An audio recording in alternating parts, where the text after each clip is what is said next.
नमस्कार। तो चलिए आज बात करते हैं दुनिया के सबसे बड़े लोकतंत्र यानी भारत के संविधान की। ये कहानी है कि कैसे ये संविधान बना और ये सिर्फ एक कानूनी किताब नहीं है बल्कि करोड़ों भारतीयों की उम्मीदों और सपनों का दस्तावेज है। तो आइए इसके बनने के इस कमाल के सफर को थोड़ा और करीब से जानते हैं। 2 साल 11 महीने और 18 दिन, जी हाँ, ठीक इतना ही वक्त लगा था हमारे संविधान को लिखने में। ये सिर्फ एक नंबर नहीं है, बल्कि ये उन सैकड़ों लोगों की दिन रात की मेहनत और लगन की कहानी है जिन्होंने एक नए और आजाद भारत की नींव रखी। तो जाहिर है एक सवाल मन में आता है कि आखिर दुनिया के सबसे बड़े लिखित संविधान को बनाने में इतना समय लगा क्यों? इस सवाल का जवाब ढूंढने के लिए हमें इतिहास में थोड़ा सा पीछे चलना होगा। तो देखिए, इस सवाल का जवाब समझने के लिए पहले ये जानना होगा कि भारत के लिए संविधान का मतलब क्या था।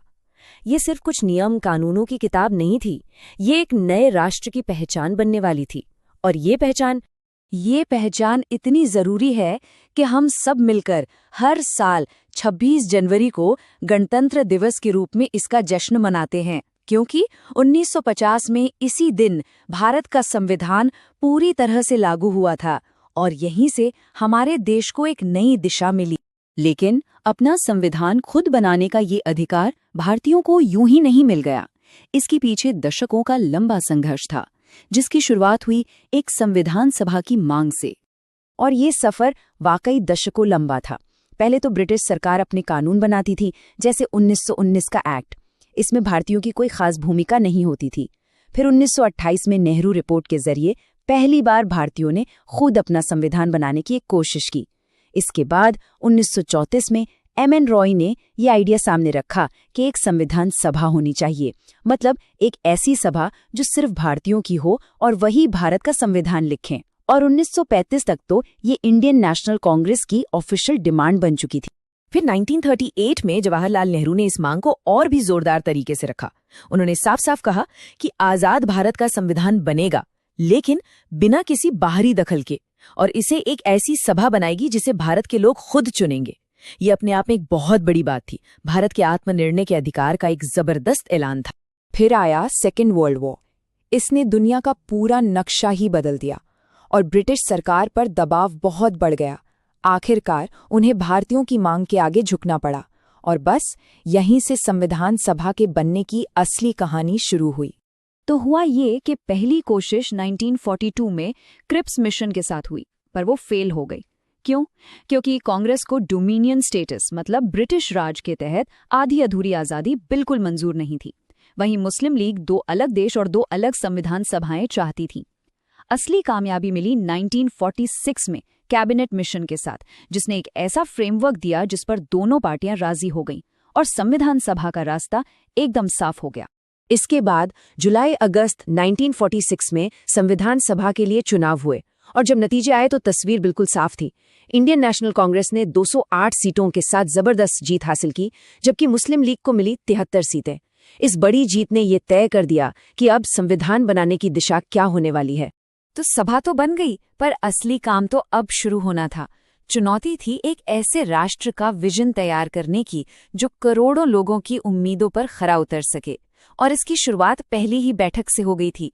9 दिसंबर 1946 संविधान सभा की पहली बैठक। लेकिन माहौल में खुशी से ज्यादा एक अजीब सा तनाव था। देश के 2 सबसे बड़े चेहरे महात्मा गांधी और मोहम्मद अली जिन्ना वहां मौजूद नहीं थे। और तो और मुस्लिम लीग ने पूरी बैठक का ही बायकॉट कर दिया था। मतलब एक नए देश का भविष्य लिखने की शुरुआत ही काफी मुश्किलों से भरी थी। लेकिन कुछ ही दिनों बाद 13 दिसंबर को जवाहरलाल नेहरू ने उद्देश्य संकल्प यानी ऑब्जेक्टिव्स रेजोल्यूशन पेश किया। और सच कहूं तो यही वो दस्तावेज था जिसने हमारे संविधान की आत्मा तय की। इसमें भारत को एक संप्रभु गणराज्य बनाने, सभी नागरिकों को सामाजिक, आर्थिक और राजनीतिक न्याय देने और अल्पसंख्यकों और पिछड़े वर्गों की रक्षा करने जैसे बुनियादी सिद्धांत थे। और सबसे बड़ी बात, सारी शक्ति का स्रोत भारत की जनता को माना गया। फिर 1947 में देश का विभाजन हुआ, जिसने सब कुछ बदल दिया। संविधान सभा में जो 389 सदस्य थे, वो घटकर 299 रह गए। लेकिन इसका एक बहुत बड़ा फायदा भी हुआ। अब ये सभा पूरी तरह से एक संप्रभु निकाय यानी सॉवरेन बॉडी बन गई। मतलब अब उन पर ब्रिटिश सरकार का कोई कंट्रोल नहीं था। वो भारत के लिए जैसा चाहें वैसा संविधान बनाने के लिए पूरी तरह से आजाद थे। अच्छा, तो एक बार जब भारत के भविष्य के सिद्धांत तय हो गए तो सबसे मुश्किल काम शुरू हुआ, इन बड़े बड़े आइडियाज को कानून के शब्दों में ढालना। ये एक एक शब्द को तौलकर फाइनल डॉक्यूमेंट तैयार करने की एक बहुत लंबी और पेचीदा प्रक्रिया थी। देखिए, इतने बड़े काम के लिए कई कमेटियां बनी, पर इनमें सबसे जरूरी थी मसौदा समिति यानी ड्राफ्टिंग कमेटी, और इसकी कमान थी डॉक्टर BR अम्बेडकर के हाथों में। उनकी कानूनी समझ और दूर की सोच की वजह से ही उन्हें भारतीय संविधान का मुख्य वास्तुकार भी कहा जाता है। और इस कमेटी ने जो तरीका अपनाया वो तो अपने आप में कमाल था। पहला ड्राफ्ट बनाने के बाद उसे अखबारों में छपवा दिया गया ताकि आम लोग उसे पढ़ें और अपने सुझाव दें। सोचिए जरा, लोगों को अपने संविधान पर राय देने के लिए 8 महीने का वक्त दिया गया। इन्हीं सुझावों के आधार पर दूसरा ड्राफ्ट बना और फिर उस पर 2400 से भी ज्यादा संशोधनों पर बहस हुई। ये सच में एक पूरी तरह से लोकतांत्रिक प्रक्रिया थी। और फिर सालों की मेहनत, हजारों घंटों की बहस और लाखों सुझावों के बाद आखिरकार वो ऐतिहासिक पल आ ही गया जब भारत ने अपने संविधान को अपनाया और एक नए दौर की शुरुआत की। अब यहाँ 2 तारीखें हैं जिनमें अक्सर लोग कंफ्यूज हो जाते हैं, तो इन्हें समझना जरूरी है। पहली है 26 नवंबर 1949। ये वो दिन है जब संविधान बनकर तैयार हुआ और 284 सदस्यों ने इस पर साइन किए। इसीलिए हम इसे संविधान दिवस के तौर पर मनाते हैं। लेकिन इसे लागू करने के लिए 2 महीने का इंतजार किया गया और 26 जनवरी 1950 की तारीख चुनी गई। ऐसा इसलिए क्योंकि 1930 में इसी दिन कांग्रेस ने पूर्ण स्वराज यानी पूरी आजादी का ऐलान किया था। तो उस ऐतिहासिक दिन को सम्मान देने के लिए हम 26 जनवरी को गणतंत्र दिवस मनाते हैं। अच्छा, एक और कमाल की बात बताऊं? हमारे संविधान की जो असली कॉपी है ना, वो प्रिंटेड नहीं है। उसे प्रेम बिहारी नारायण रायजादा ने अपने हाथों से इटैलिक स्टाइल में लिखा था और ये काम करने में उन्हें पूरे 6 महीने लगे। इतना ही नहीं, इसके हर एक पन्ने को शांति निकेतन के कलाकार आचार्य नंदलाल बोस ने अपनी खूबसूरत कला से सजाया है। तो ये सिर्फ एक कानूनी दस्तावेज नहीं, बल्कि एक बेशकीमती कलाकृति है।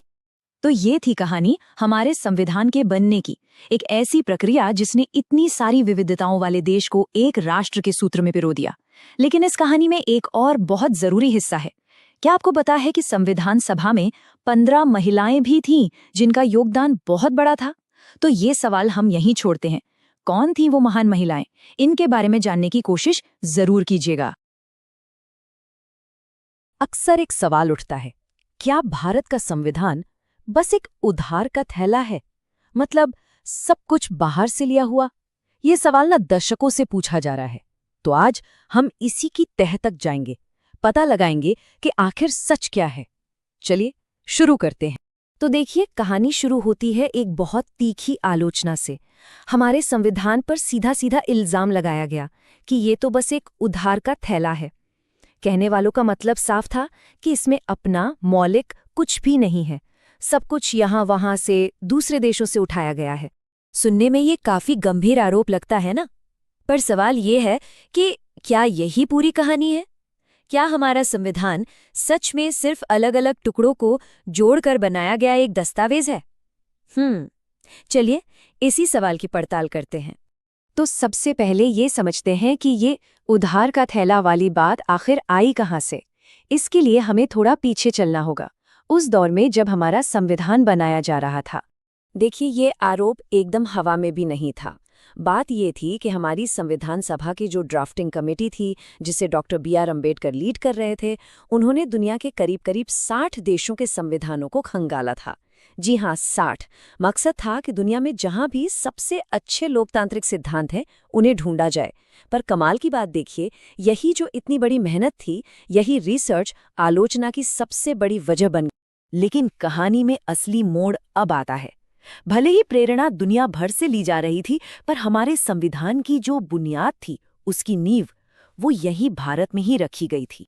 जरा इस नंबर पर गौर कीजिए, 2/3। जी, 2/3। ये आंकड़ा पूरी कहानी का रुख ही पलट देता है। इसका मतलब है कि हमारे संविधान का लगभग 66% से भी ज्यादा हिस्सा किसी बाहरी देश से नहीं बल्कि सिर्फ और सिर्फ एक भारतीय सोर्स से लिया गया है।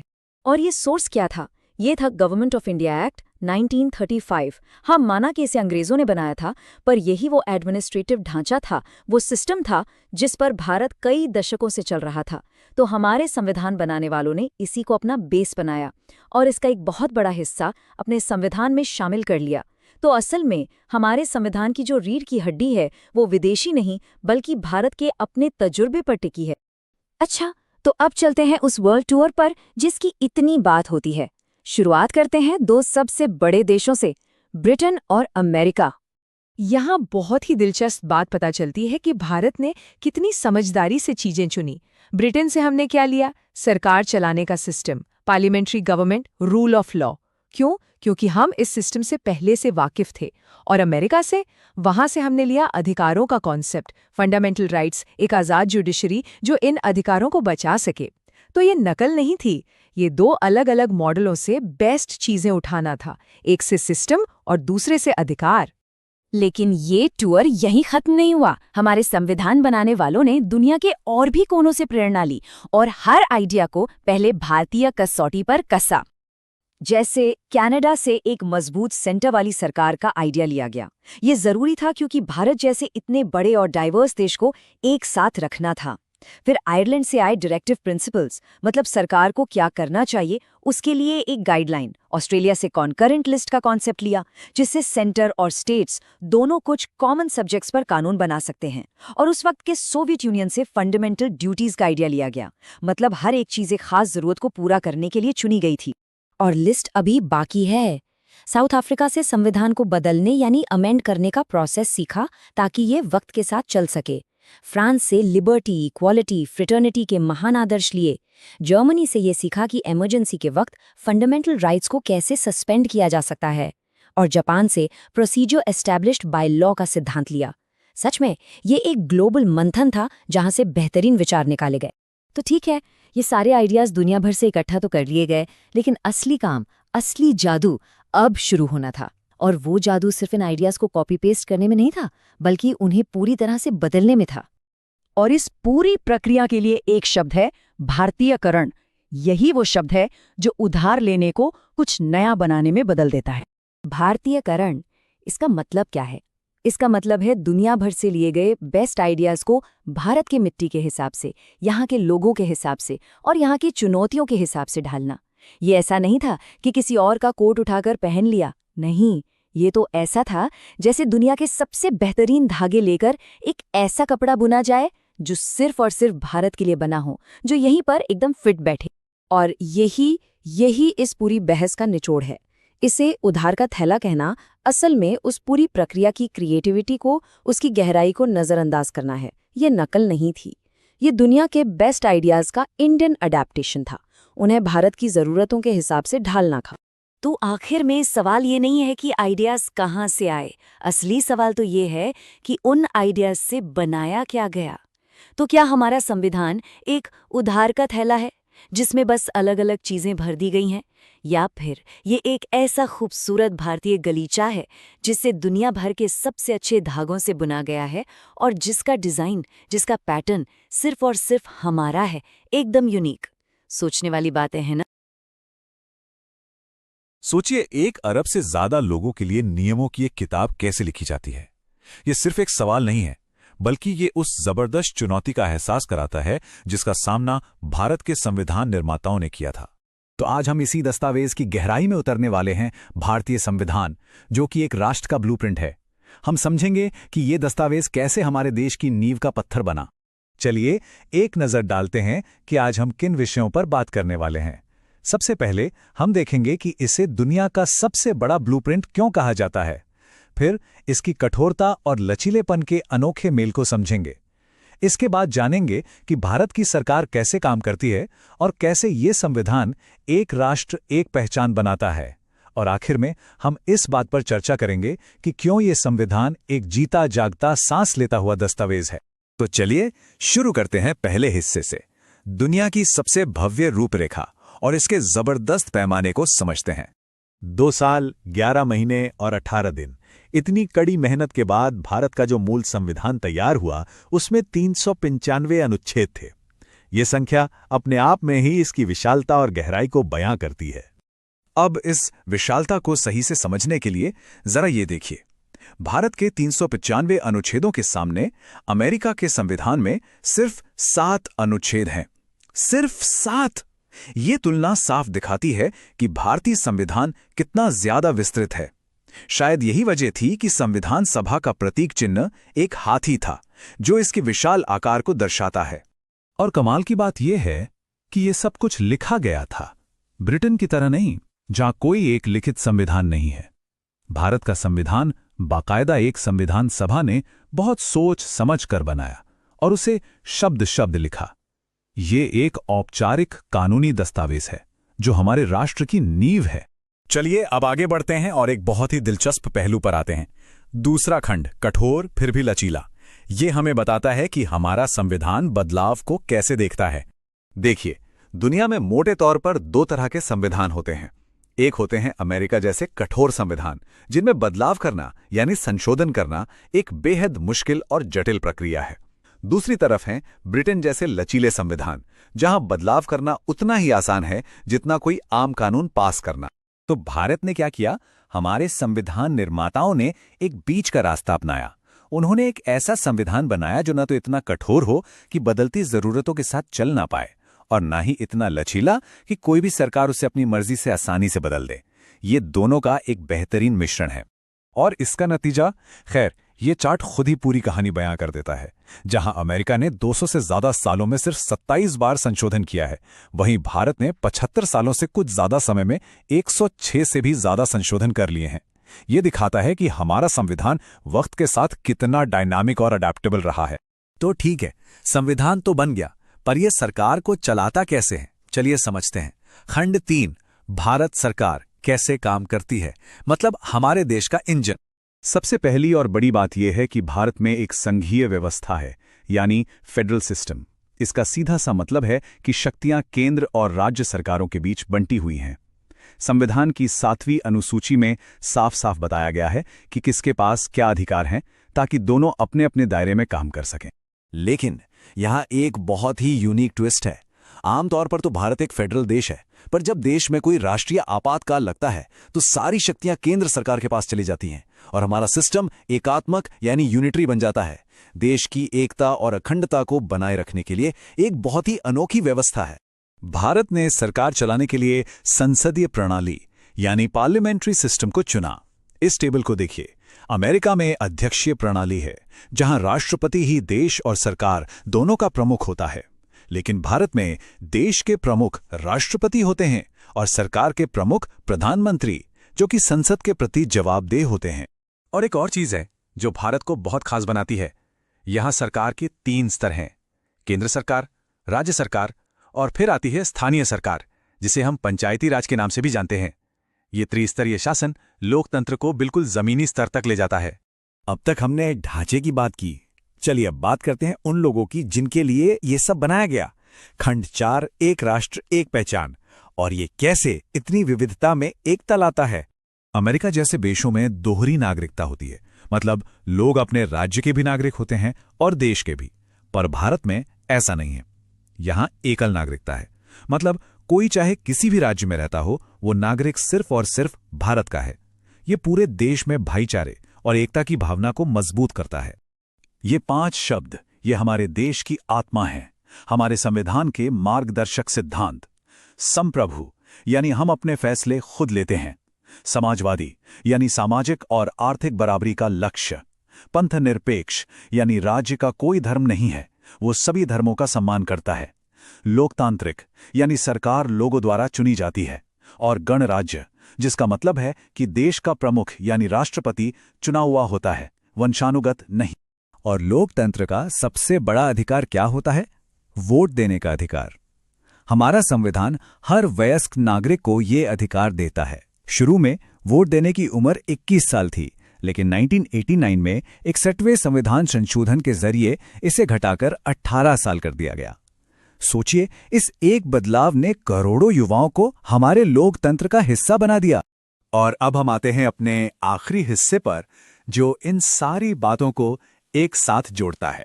खंड 5, एक संविधान जो सांस लेता है, यानी एक जीवंत दस्तावेज। आखिर में जो सबसे जरूरी बात है वो ये कि इस संविधान में बदलाव करने की जो क्षमता है वही इसकी सबसे बड़ी ताकत है। यही वो चीज है जो इसे एक राष्ट्र की बदलती जरूरतों के हिसाब से ढलने की शक्ति देती है और 75 से ज्यादा साल बाद भी इसे प्रासंगिक बनाए रखती है। कहते हैं कि किसी देश का संविधान उसकी आत्मकथा जैसा होता है। तो सवाल ये उठता है कि भारत की इस आत्मकथा का अगला अध्याय क्या कहेगा? इसके बारे में सोचिएगा जरूर। कभी सोचा है एक ऐसा दस्तावेज जो 100 करोड़ से भी ज्यादा लोगों की उम्मीदों, उनके सपनों को अपने अंदर समेटे हुए हो? वो दस्तावेज है भारत का संविधान। और आज हम उसके दिल की धड़कन, उसकी आत्मा को समझने की कोशिश करेंगे, यानी प्रियम्बल या प्रस्तावना को।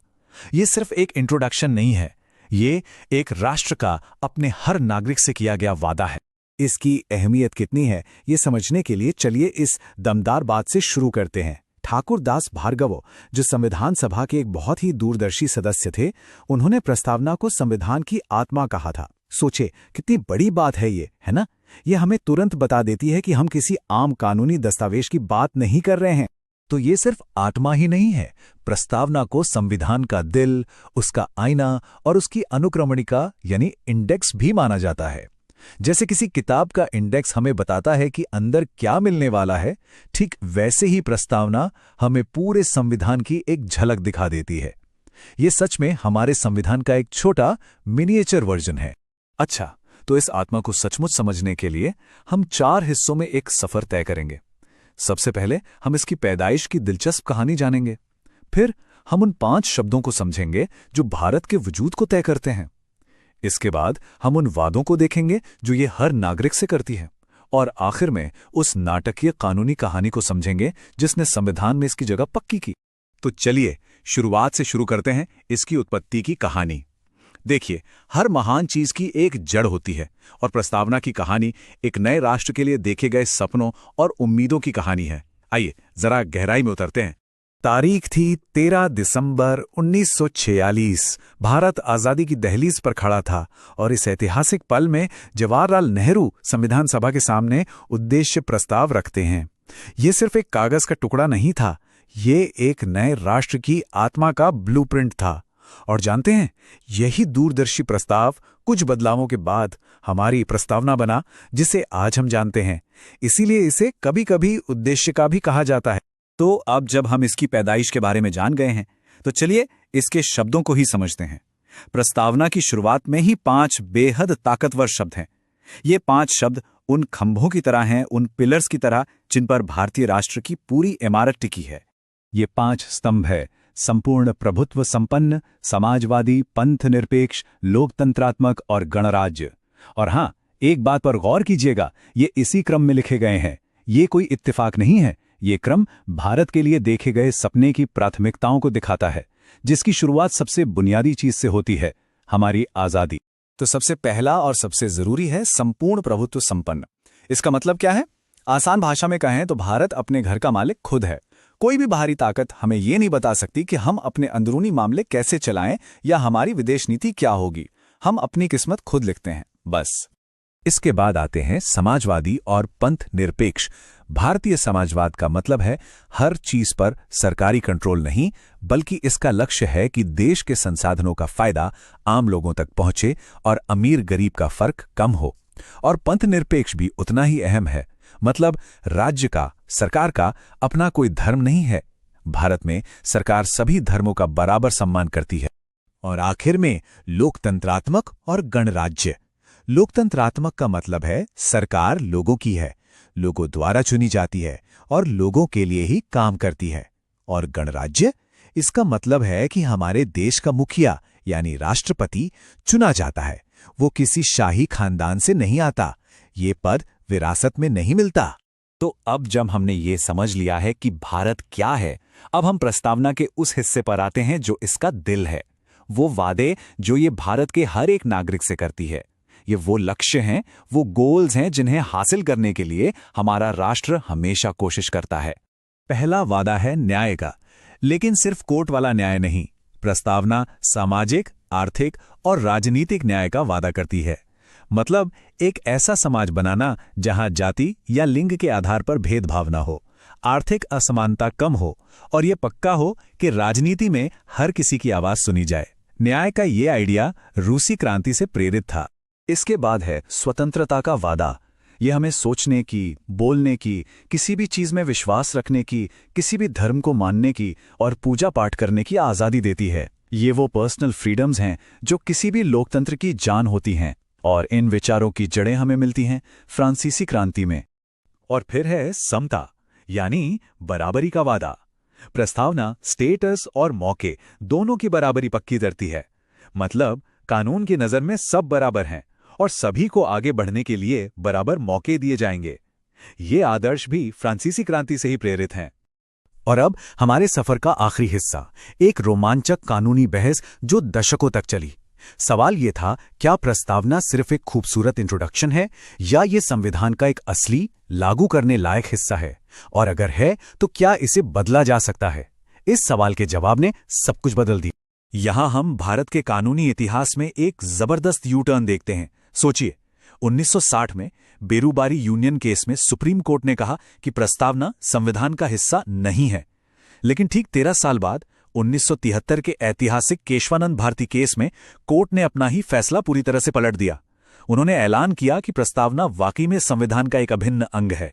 इस एक फैसले ने एक बहुत बड़ा दरवाजा खोल दिया, क्योंकि अब प्रस्तावना संविधान का हिस्सा थी तो इसका मतलब था कि संसद इसमें बदलाव कर सकती थी। और ठीक यही हुआ।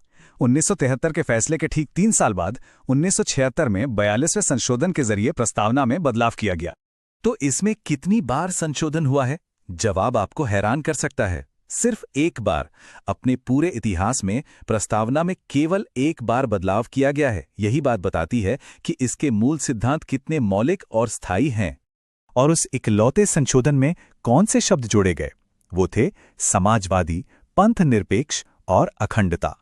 वैसे तो ये शब्द पहले से ही संविधान की भावना में मौजूद थे, लेकिन इस संशोधन ने उन्हें साफ साफ प्रस्तावना का हिस्सा बना दिया। चलिए इन सारी बातों को अब नंबर्स में समेटते हैं, याद रखने में आसानी होगी। 5 लक्षण जो भारतीय राज्य को परिभाषित करते हैं।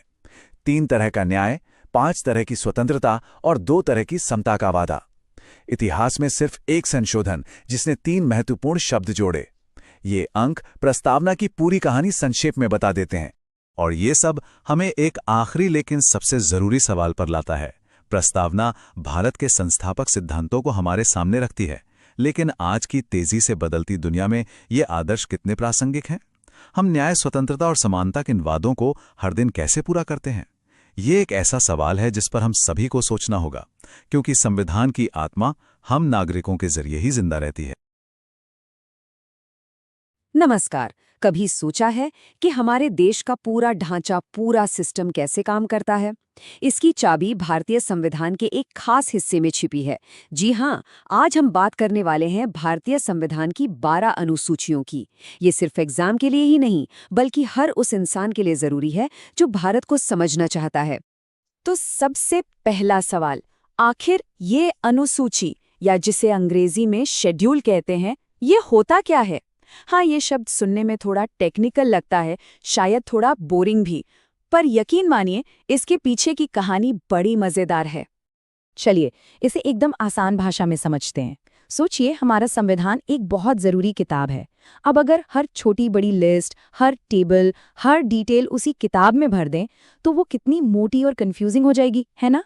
बस इसीलिए अनुसूचियां बनाई गई। ये उस किताब के आखिर में लगे अपेंडिक्स की तरह हैं, जहां सारी एक्स्ट्रा जानकारी करीने से रखी गई है। इससे हमारी मेन किताब, हमारा संविधान एकदम साफ सुथरा रहता है। पर कहानी में एक ट्विस्ट है। क्या ये पता है कि जब 1950 में हमारा संविधान लागू हुआ तब इसमें सिर्फ 8 अनुसूचियां थीं और आज है पूरी 12। तो सवाल ये है कि ये 4 नई अनुसूचियां कहाँ से आईं? इन्हें क्यों जोड़ा गया? बस आज हम इसी सफर पर निकलने वाले हैं।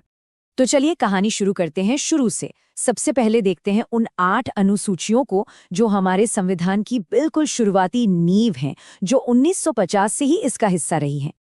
पहली और दूसरी अनुसूची तो बड़ी सीधी सादी हैं।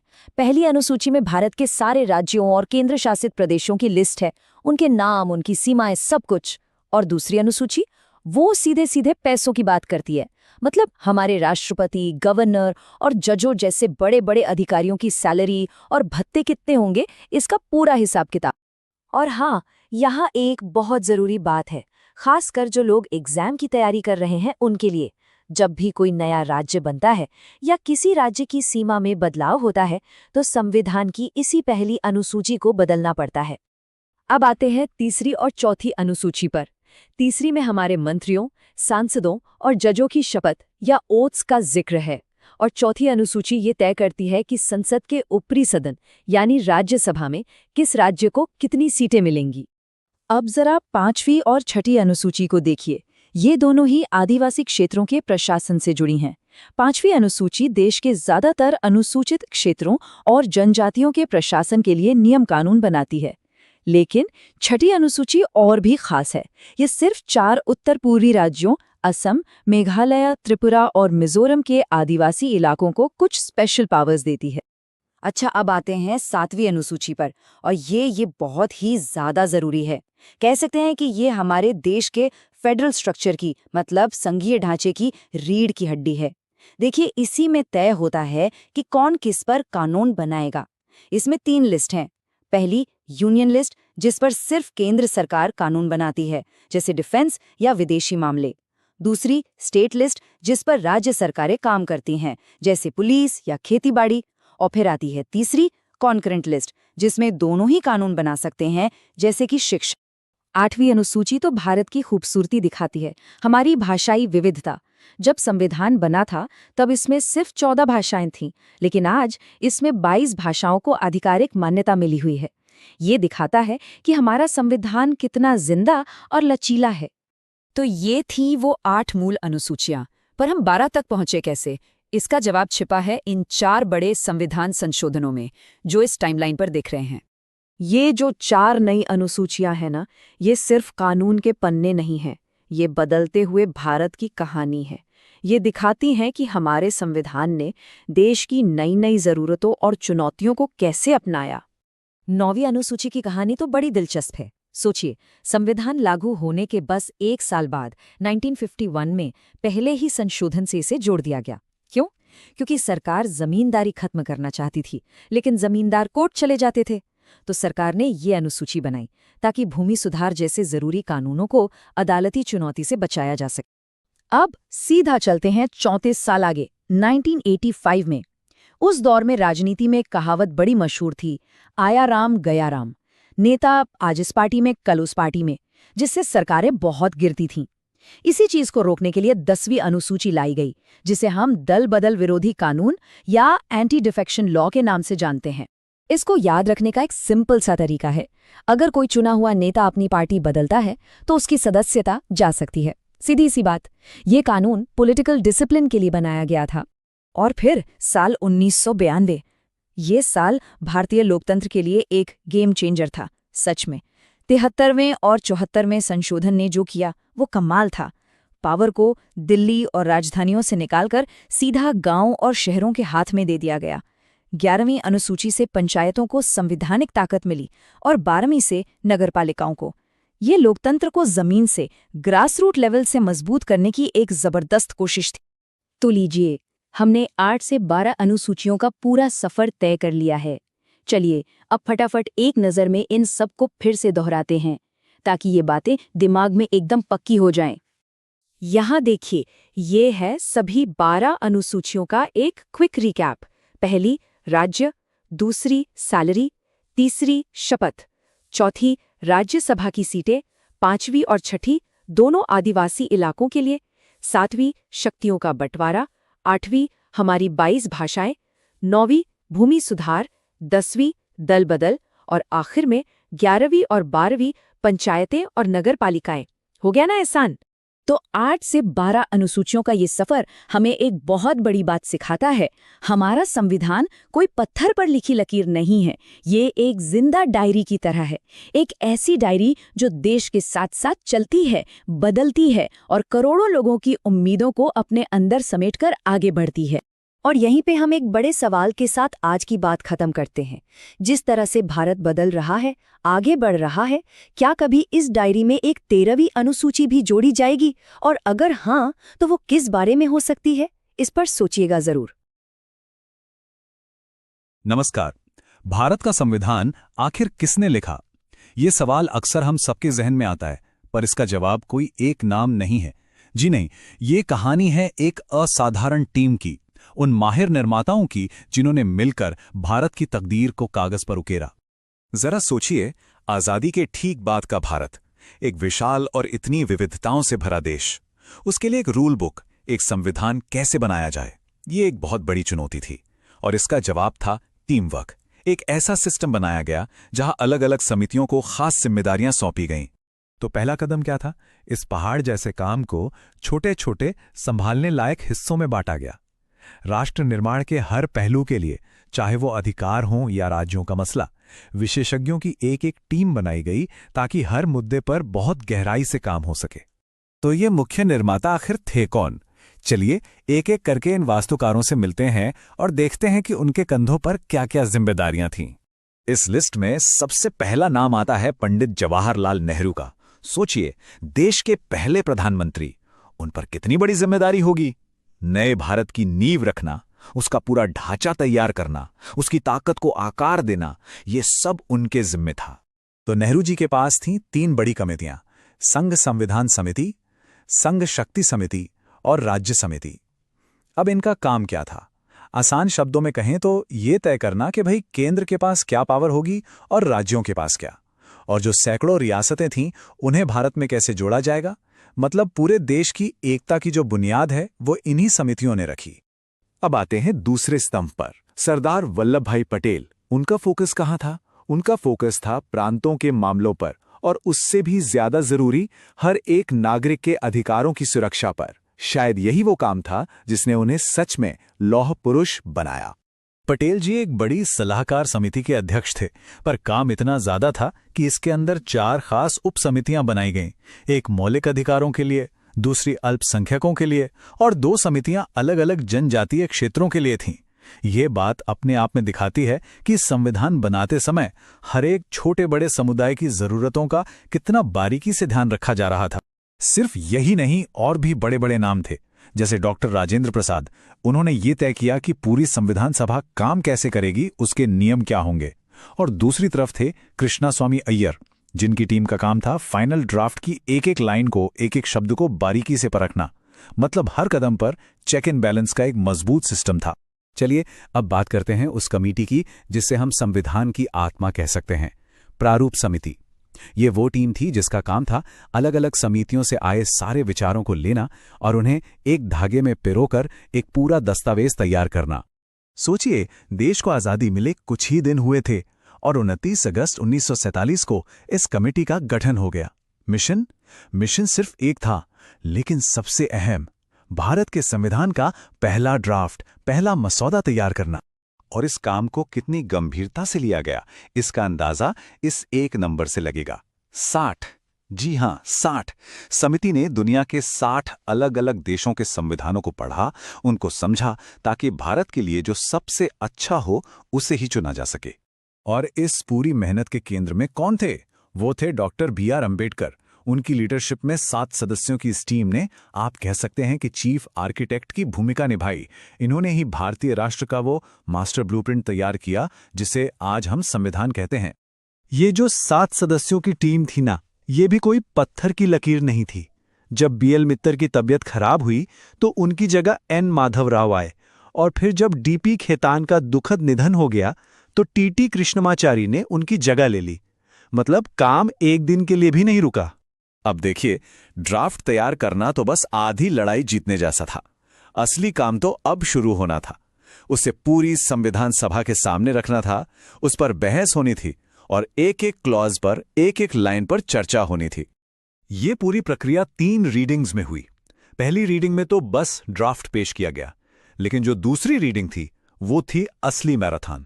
पूरे 11 महीने, सोचिए, लगभग 1 साल। संविधान के हर शब्द, हर कॉमा पर जोरदार बहस हुई। ये वाकई में लोकतंत्र का सबसे बड़ा उत्सव था। और फिर सालों की मेहनत, अनगिनत घंटों की बहस और एक साथ मिलकर काम करने के बाद वो ऐतिहासिक पल आया, संविधान को अपनाने का। और वो तारीख थी 26 नवंबर 1949। वो ऐतिहासिक दिन जब भारत की संविधान सभा ने अपने सालों की तपस्या के फल को, यानी संविधान के फाइनल वर्जन को औपचारिक रूप से अपना लिया। और प्रस्तावना के वो शब्द अंगीकृत, अधिनियमित और आत्मार्पित करते हैं। इन शक्तिशाली शब्दों के साथ भारत के लोगों ने अपने चुने हुए प्रतिनिधियों के जरिए इस संविधान को हमेशा के लिए अपना बना लिया। तो देखिए, भारत के संविधान का बनना सिर्फ एक कानूनी दस्तावेज लिखने की कहानी नहीं है। ये कहानी है एक साथ मिलकर एक राष्ट्र को गढ़ने की। और ये आज हमारे लिए एक बड़ा सवाल छोड़ जाती है, क्या आज की बड़ी बड़ी चुनौतियों का सामना करने के लिए हम उस दौर की मिलजुल कर काम करने की भावना से कुछ सीख सकते हैं? अक्सर हम सोचते हैं कि संविधान मतलब नियम और कानून की एक मोटी सी किताब है ना, लेकिन क्या ये सिर्फ इतना ही है? नहीं, बिल्कुल नहीं। असल में संविधान एक रोड मैप की तरह होता है, एक विजन जो बताता है कि एक देश के तौर पर हमें कहाँ पहुँचना है। और हमारे भारतीय संविधान में भी एक ऐसा ही मॉरल कॉम्पस, एक नैतिक दिशा सूचक छिपा है। ये हमें बताता है कि एक बेहतर और ज्यादा न्याय वाला भारत कैसा दिखेगा। तो चलिए आज इसी कॉम्पस को जरा और करीब से समझते हैं। आगे बढ़ने से पहले एक बहुत ही आसान से सवाल पर सोचते हैं। एक नियम जिसे मानना ही मानना है और एक लक्ष्य जिसे पाने की कोशिश करनी है, इन दोनों में क्या फर्क होता है? सुनने में तो ये बहुत सिंपल लगता है, पर यकीन मानिए यही छोटा सा सवाल हमारे आज के पूरे टॉपिक की जड़ है। और इसका जवाब छिपा है हमारे संविधान के ही 2 बहुत जरूरी हिस्सों में। देखिए, एक तरफ है हमारे फंडामेंटल राइट्स यानी मौलिक अधिकार। ये हैं वो नियम जिनकी गारंटी हर नागरिक को मिली हुई है। अगर सरकार इन्हें छीनने की कोशिश करती है तो कोई भी सीधा कोर्ट का दरवाजा खटखटा सकता है। और फिर दूसरी तरफ आते हैं directive principles of state policy यानी डीपीएसपी। ये हैं वो लक्ष्य, सरकार के लिए एक तरह की मॉरल गाइड बुक जो बताती है कि एक अच्छा शासन कैसा होना चाहिए। लेकिन, और ये बहुत बड़ा लेकिन है, इन्हें लागू करवाने के लिए कोई कोर्ट नहीं जा सकता। तो चलिए अपने पहले सेक्शन में इसी बात की तह तक जाते हैं कि आखिर ये सिद्धांत कानून न होते हुए भी इतने जरूरी क्यों हैं। तो ये डीपीएसपी यानी राज्य के नीति निर्देशक तत्व है क्या भला? सीधी सी बात है, ये हमारे संविधान के पार्ट 4 में लिखे हुए कुछ दिशा निर्देश हैं, कुछ प्रिंसिपल्स हैं। वैसे ये आइडिया हमने आयरलैंड के संविधान से लिया है। और इनका काम है सरकार को ये बताना, ये निर्देश देना कि देश में एक न्यायपूर्ण समाज बनाने के लिए कैसी नीतियां बनानी चाहिए। अब यहाँ एक बहुत ही दिलचस्प बात आती है। ये सिद्धांत, ये सरकार के कर्तव्य हैं, उसकी ड्यूटीज हैं अपने नागरिकों के प्रति। लेकिन कानूनी तौर पर सरकार इन्हें मानने के लिए बंधी हुई नहीं है। मतलब इन्हें लागू करना या न करना ये पूरी तरह से सरकार की इच्छा शक्ति, उसके पास कितने रिसोर्सेज हैं और देश की आर्थिक हालत कैसी है, इस पर डिपेंड करता है। इसको समझाने के लिए एक बहुत ही शानदार एनालॉजी दी थी संविधान सभा के एक सदस्य प्रोफेसर केटी शाह ने। उन्होंने कहा था कि ये डीएसपी एक ऐसे चेक की तरह है जिसका पेमेंट बैंक अपनी सुविधा के हिसाब से करेगा। सोचिए कितनी सटीक बात है। मतलब सरकार ने वादा तो कर दिया, लेकिन वो वादा कब और कैसे पूरा होगा ये सरकार ही तय करेगी। तो जाहिर है दिमाग में ये सवाल आएगा ही कि भाई अगर ये कानून है ही नहीं, इन्हें लागू ही नहीं करवा सकते, तो फिर इनका असली मकसद क्या है? इन्हें संविधान में रखा ही क्यों गया? और इसका जवाब छिपा है एक बहुत बड़े और शक्तिशाली आइडिया में, और वो आइडिया है एक वेलफेयर स्टेट यानी लोक कल्याणकारी राज्य बनाना। इन सारे सिद्धांतों का एक ही अल्टीमेट मकसद है, एक ऐसा देश बनाना जो अपने हर एक नागरिक की भलाई की, उसके कल्याण की जिम्मेदारी उठाए। अच्छा, तो ये लोक कल्याणकारी राज्य बनता कैसे है? ये तब बनता है जब देश के हर नागरिक को सामाजिक, आर्थिक और राजनीतिक तीनों तरह का न्याय मिले। और बस यही तो डीएसपी का काम है, ऐसी नीतियां बनवाना जिनसे हर किसी तक ये तीनों तरह का न्याय पहुंच सके। तो चलिए अब अपने दूसरे सेक्शन में चलते हैं और देखते हैं कुछ ऐसे सिद्धांतों को जिनका सीधा फोकस न्याय और बराबरी पर है। ये कुछ ऐसे प्रिंसिपल्स हैं जो एक फेयर सोसाइटी की नींव रखते हैं, जैसे सबको रोजगार के बराबर मौके मिलें, देश की दौलत का बंटवारा ऐसा हो कि वो कुछ ही लोगों के हाथ में जमा ना हो जाए बल्कि सबका भला हो। एक और बहुत जरूरी बात, चाहे मर्द हो या औरत, एक जैसे काम के लिए एक जैसी तनख्वाह मिले। जो गरीब हैं उन्हें न्याय पाने में दिक्कत ना हो, इसलिए मुफ्त कानूनी मदद दी जाए। और हाँ, अगर कोई बेरोजगार है, बुजुर्ग है या बीमार है तो सरकार उसकी मदद के लिए आगे आए। इन सब का सार बस एक ही है, एक ऐसा समाज बनाना जहां न्याय हो और बराबरी हो। चलिए अब अपने तीसरे सेक्शन की तरफ बढ़ते हैं। यहाँ हम उन प्रिंसिपल्स को देखेंगे जो हमारे समाज और शासन के पूरे ढांचे को एक शक्ल देते हैं। ये सिद्धांत एक बहुत बड़ा विजन दिखाते हैं। इसमें क्या क्या शामिल है जरा देखिए। गांव के लेवल पर शासन को मजबूत करने के लिए ग्राम पंचायतों का गठन, देश के सभी नागरिकों के लिए, चाहे वो किसी भी धर्म के हों, शादी तलाक जैसे मामलों में एक जैसा कानून यानी यूनिफॉर्म सिविल कोड लाने की कोशिश, हमारे पर्यावरण और जंगली जानवरों की सुरक्षा करना, हमारी ऐतिहासिक इमारतों और धरोहरों को बचाना, और तो और पूरी दुनिया में शांति और सुरक्षा को बढ़ावा देना। ये सिर्फ नीतियां नहीं हैं, ये हमारे देश के कैरेक्टर का ब्लूप्रिंट। लेकिन अब सवाल ये है कि क्या ये सारे सिद्धांत सिर्फ संविधान की किताबों में लिखी अच्छी अच्छी बातें हैं या इनका असल में कोई असर हुआ है? जी नहीं, ये सिर्फ बातें नहीं हैं। अब हमारे आखिरी सेक्शन में हम यही देखने वाले हैं कि कैसे इन लक्ष्यों को जमीन पर हकीकत में बदला गया है। तो एक उदाहरण लेते हैं, आर्टिकल 41। ये क्या कहता है? ये कहता है कि सरकार काम और पब्लिक असिस्टेंस यानी सार्वजनिक सहायता देने की कोशिश करेगी। और जमीन पर इसका असर देखिए, ये सिर्फ किताबी बात नहीं रही।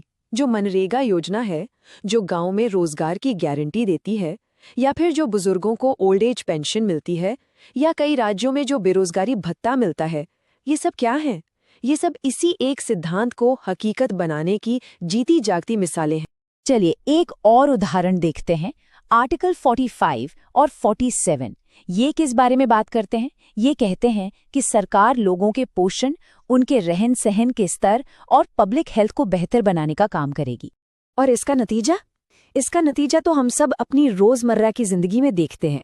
स्कूलों में बच्चों को जो मिड डे मील मिलता है, छोटे बच्चों की देखभाल और पोषण के लिए जो आंगनवाड़ी केंद्र बने हैं, या फिर सस्ती दरों पर खाना देने वाली जो सरकारी योजनाएं चलती हैं, ये सब इसी एक बड़े लक्ष्य को पूरा करने के लिए तो हैं।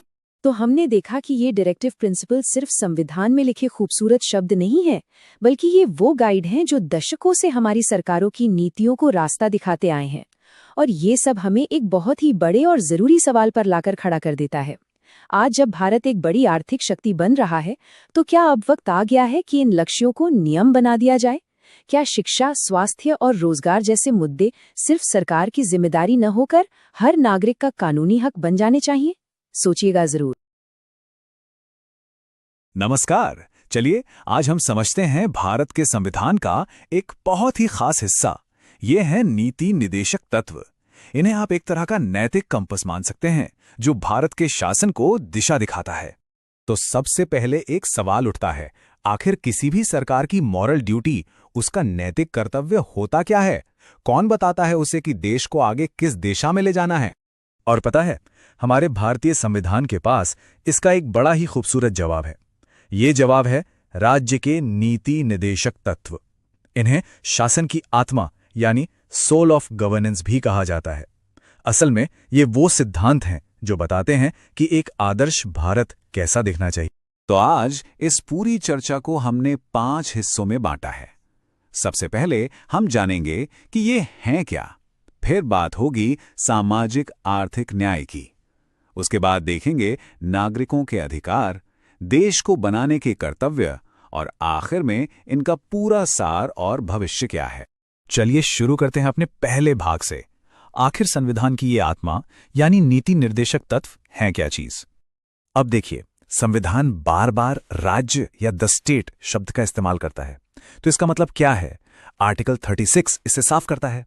राज्य का मतलब सिर्फ सेंट्रल गवर्नमेंट नहीं है, इसमें स्टेट गवर्नमेंट्स, म्यूनिसिपैलिटीज और पंचायतें सब आते हैं। यानी कि गवर्नेंस के हर लेवल पर इन प्रिंसिपल्स को फॉलो करना है। यहाँ एक बहुत इंपॉर्टेंट फर्क समझना जरूरी है, मौलिक अधिकारों और नीति निदेशक तत्वों के बीच। देखिए, अगर किसी के मौलिक अधिकारों का हनन हो तो वो सीधा कोर्ट जा सकता है, लेकिन नीति निदेशक तत्वों को लागू करवाने के लिए कोर्ट नहीं जा सकते। तो फिर सवाल उठता है, इनकी वैल्यू क्या है? ये बेसिकली एक मॉरल गाइडबुक है उन लोगों के लिए जो कानून बनाते हैं। इन्हें लागू करना सरकार का नैतिक कर्तव्य माना जाता है। तो अब आते हैं अपने दूसरे हिस्से पर। चलिए देखते हैं कि ये सिद्धांत सामाजिक और आर्थिक न्याय की नींव यानी फाउंडेशन कैसे रखते हैं। आर्टिकल 38 बात करता है एक वेलफेयर स्टेट की, यानी एक कल्याणकारी राज्य की। इसका मेन गोल क्या है? सामाजिक, आर्थिक और राजनीतिक न्याय को हासिल करना, और सबसे जरूरी, अमीर और गरीब के बीच का जो गैप है उसे कम करना। इसी आइडिया को आगे बढ़ाता है आर्टिकल 39। ये कुछ और ठोस नीतियां बताता है, जैसे कि सभी को रोजगार के बराबर मौके मिले, देश की दौलत का बंटवारा सब में बराबरी से हो, और पैसा यानी वेल्थ कुछ ही लोगों के हाथ में इकट्ठा ना हो जाए। और हाँ, आर्टिकल 39 से ही निकलता है वो मशहूर सिद्धांत, समान काम के लिए समान वेतन। ये प्रिंसिपल आज भी वर्कप्लेस पर जेंडर इक्वालिटी की लड़ाई में एक बहुत मजबूत बेस है। चलिए, अब हम अपने तीसरे सेगमेंट में आ गए हैं। ये सीधे सीधे आम नागरिकों के अधिकारों और उनकी सुरक्षा से जुड़ा हुआ है। आर्टिकल 39A ये सुनिश्चित करता है कि गरीबी इंसाफ के रास्ते में दीवार न बने। मतलब स्टेट की ये ड्यूटी है कि वो जरूरतमंद लोगों को फ्री लीगल एड यानी मुफ्त कानूनी सहायता दे, ताकि न्याय सब तक पहुंचे। इसके बाद आता है आर्टिकल 40, जो ग्राम पंचायतों को मजबूत करने की बात करता है।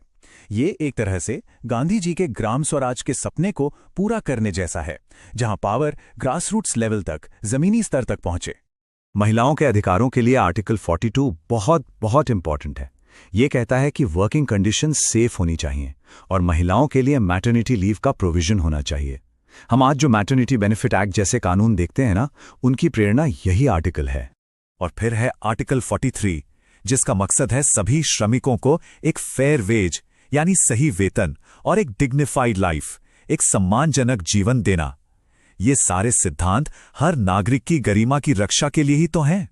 ओके, तो अब चलते हैं अपने चौथे हिस्से पर।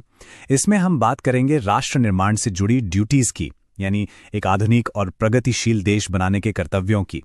यहाँ कुछ बड़े सामाजिक लक्ष्य सेट किए गए हैं, जैसे आर्टिकल 44 जो यूनिफॉर्म सिविल कोड की बात करता है। इसका मकसद है कि शादी, तलाक, विरासत जैसे व्यक्तिगत मामलों में सभी नागरिकों के लिए एक जैसा कानून हो। वहीं आर्टिकल 45 बच्चों की शुरुआती देखभाल और शिक्षा पर जोर देता है, और आर्टिकल 46 अनुसूचित जाति, जनजाति और दूसरे कमजोर वर्गों को शोषण से बचाने का निर्देश देता है। इसके अलावा राज्य की कुछ और भी महत्वपूर्ण जिम्मेदारियां हैं, जैसे आर्टिकल 47 कहता है कि पब्लिक हेल्थ और न्यूट्रिशन को बेहतर बनाया जाए। आर्टिकल 48A कहता है कि पर्यावरण और वन्यजीवों की रक्षा की जाए, और आर्टिकल 50 ये न्यायपालिका की स्वतंत्रता को बनाए रखने की बात करता है। और हमारी सोच सिर्फ देश की सीमाओं तक नहीं है।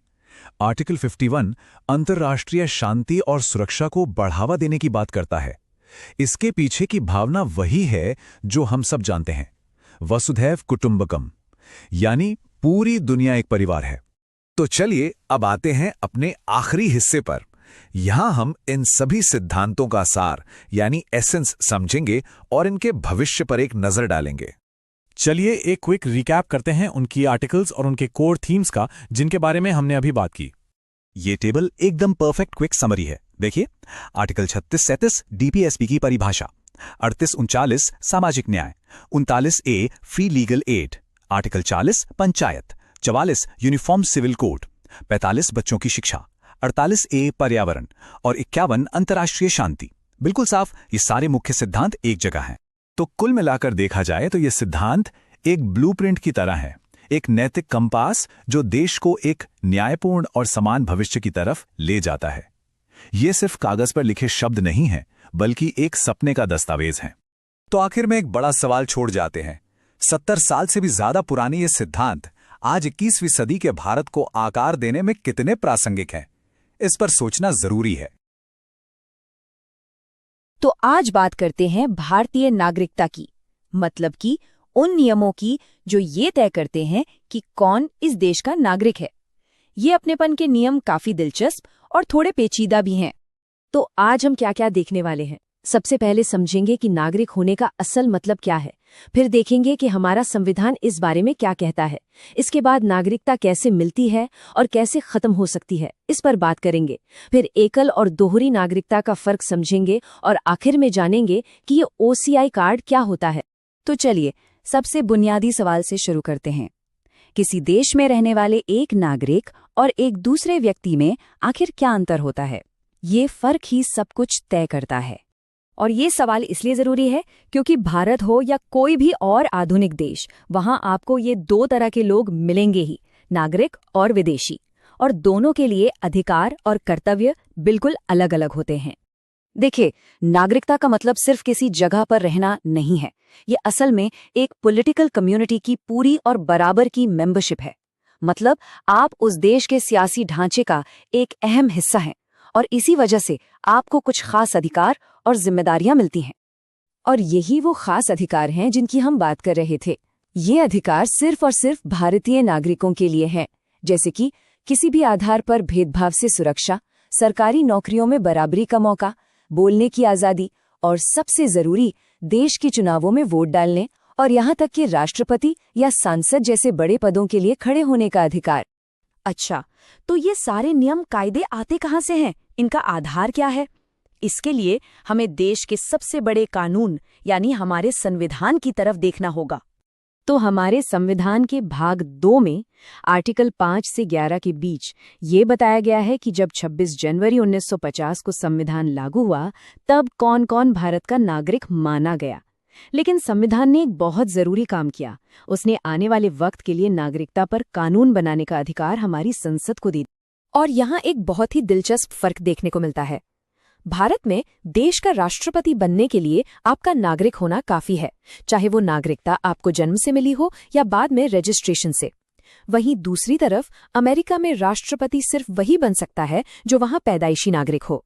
ठीक है, तो अब आते हैं असली मुद्दे पर।